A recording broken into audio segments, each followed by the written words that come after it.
Good morning. Our goal during this study has been to get in deep and see King David as a real person. And real people are messy. But one thing I like about the Bible is that they're really honest about the people of the Bible. They're real messy people. It's not touched up glossy photos of people in the Bible, just normal messy people. And David is certainly a good example of this. And as we get into our Christian walk and do more and more Bible study, we need to look carefully at all the words of the Bible so that we can better see the intersection between the biblical view and our lives. We need to go beyond the standard catechism that mainly focuses on the big stories. You know, like victorious David, the guy who slung Goliath dead. That's what we've been doing. We've been looking carefully at David. And today we're going to study about forgiveness in David's life. We're going to go back a few chapters and introduce the topic. And in backing up, we're going to see that David's life had bottomed out. And we know that story. We've been through that. David had sinned, and everybody knew it. There was confrontation, there was confession, and grace and mercy. But then there was those consequences. They still rained down on David and his house, and the punishment was significant. The baby died. David's wives will be taken advantage of in public. His family will turn against him.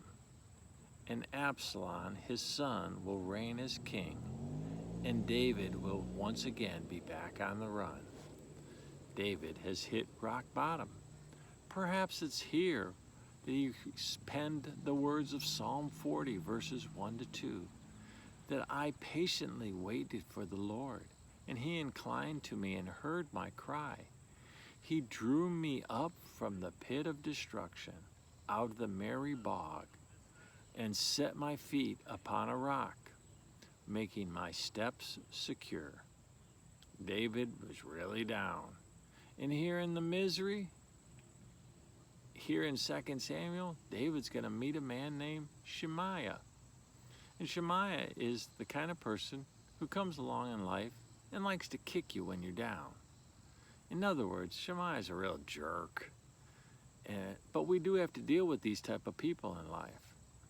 And he comes to David at a low point in David's life. It's in 2 Samuel chapter 16, starting at verse 5.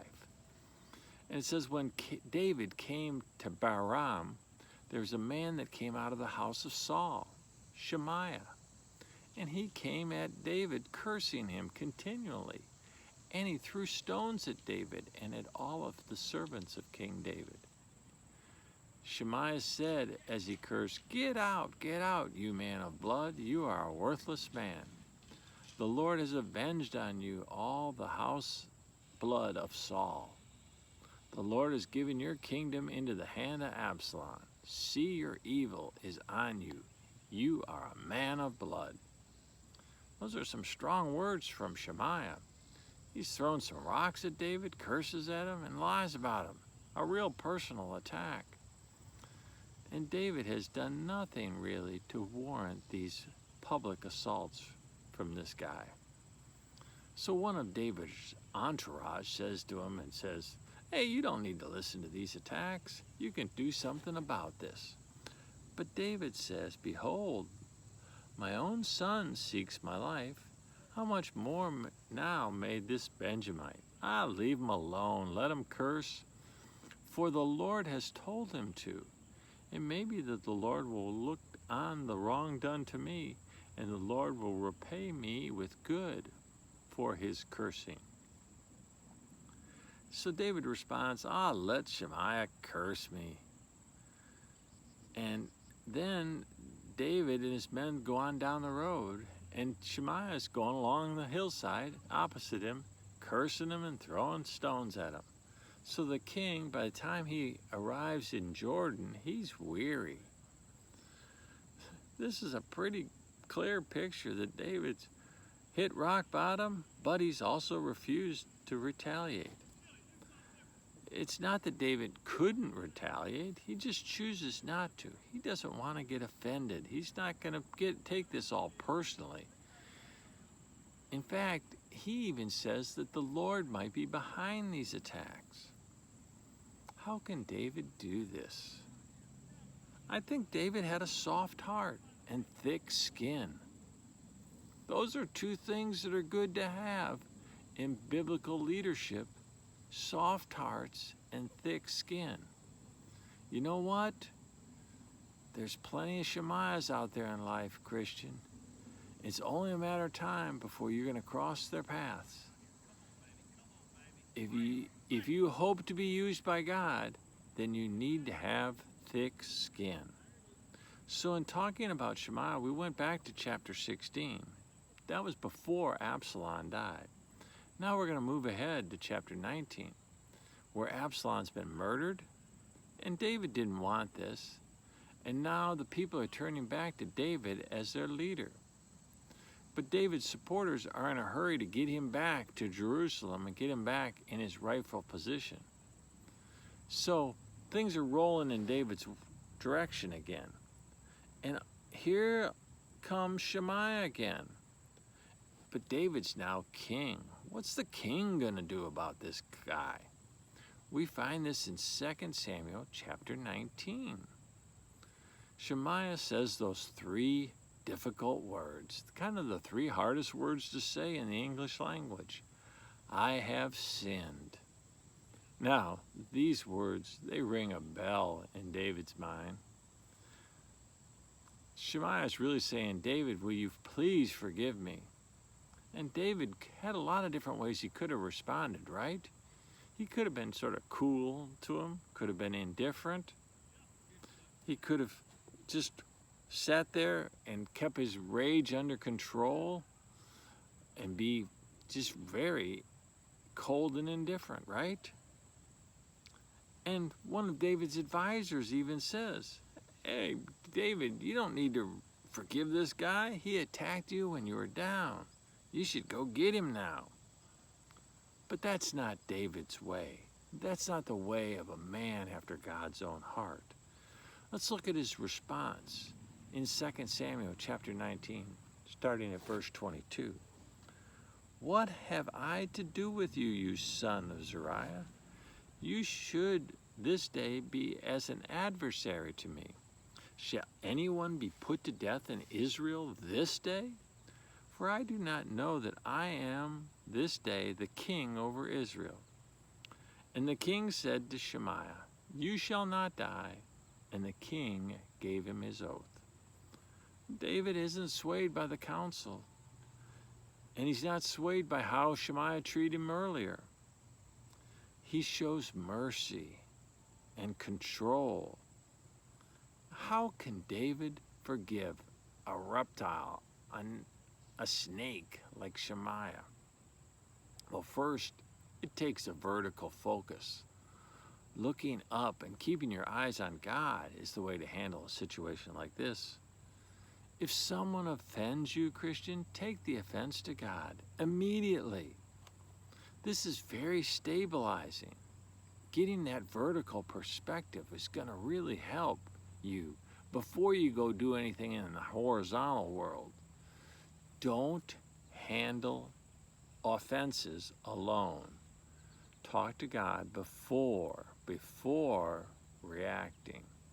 Second, note that David is very much aware of his own failures. David knew too well about his own sins. He knew what it was like to be forgiven by God. And remembering your own offenses is a great way to be patient with other people's offenses. Those people that don't acknowledge their own failures, they have a tough time tolerating and understanding others. Christian, be careful.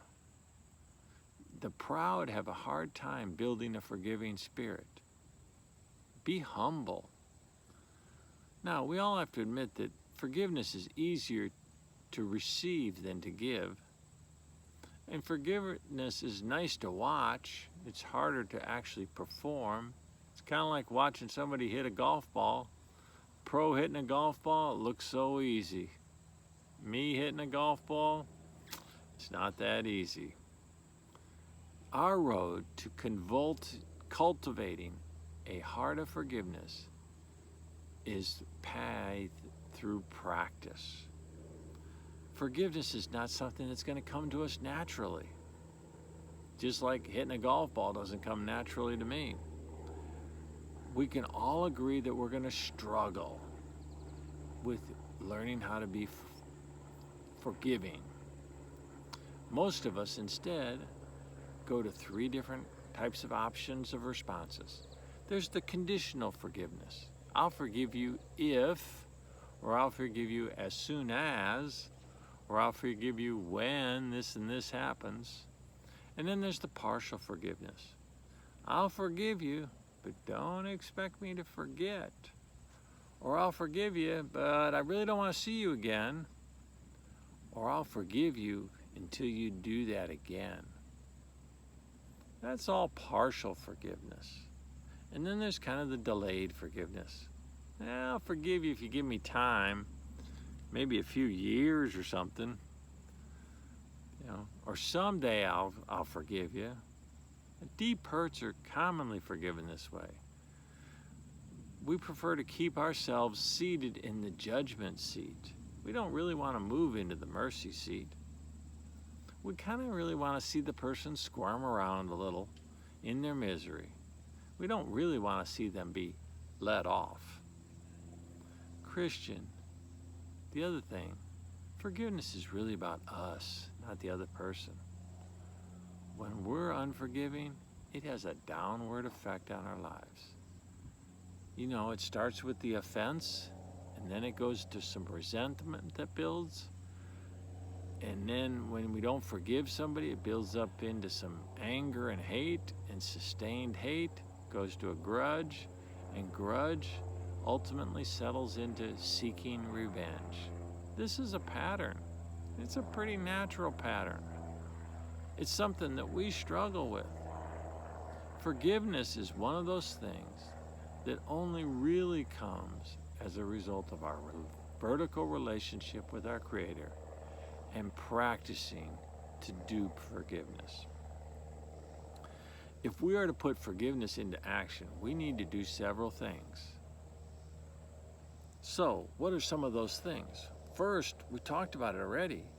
We must cultivate a thicker skin. This is really important. We got to start by not being so sensitive, not so thin-skinned. Put away that delicate China doll mentality. Toughen your hide. Calm your responses. Be patient. This will help us be more balanced. We're not going to get pushed over by the first offense that comes to try to topple us over that way. And then, secondly, we need to try to really understand the offender and where he's coming from. Look beyond the offense. Try to figure out what's cowering behind that offense. Putting yourself in the other person's shoes helps us better understand the reaction they had. We always look to Jesus to understand this principle. Remember Jesus on the cross? He looks down at his accusers and prays, "Father, forgive them, for they did not know what they are doing." Thirdly, we need to recall times in our own life when we've needed forgiveness and apply that same feeling and emotion. We've all done things that are dumb. We've all needed forgiveness. We are all human, and therefore, we need forgiveness. Don't forget that. And fourth, we need to verbalize our forgiveness. Say it. Just thinking about forgiveness, it's nice, but saying the words, "I forgive you," is marvelously therapeutic. So our typical response, Christian, is wrong. That silence, resentment, grudge, indifference, these are wrong. And don't plot that course. Don't manipulate the offender into a corner. None of that stuff works. None of that stuff pleases God. Recognize this. Cultivating a forgiving spirit is a real problem that every one of us wrestle with. We need a heart full of forgiveness and grace in all of our relationships. We need to put feet to the hope that's within us. So, Christian, cultivate a soft heart, a thick skin, a vertical focus, an awareness of our own failures, and acknowledge our own need for forgiveness. And let's close in prayer. Dear Heavenly Father, thank you for this word, and thank you for the words of Jesus on the cross. Father, forgive them, for they do not know what they're doing. Amen.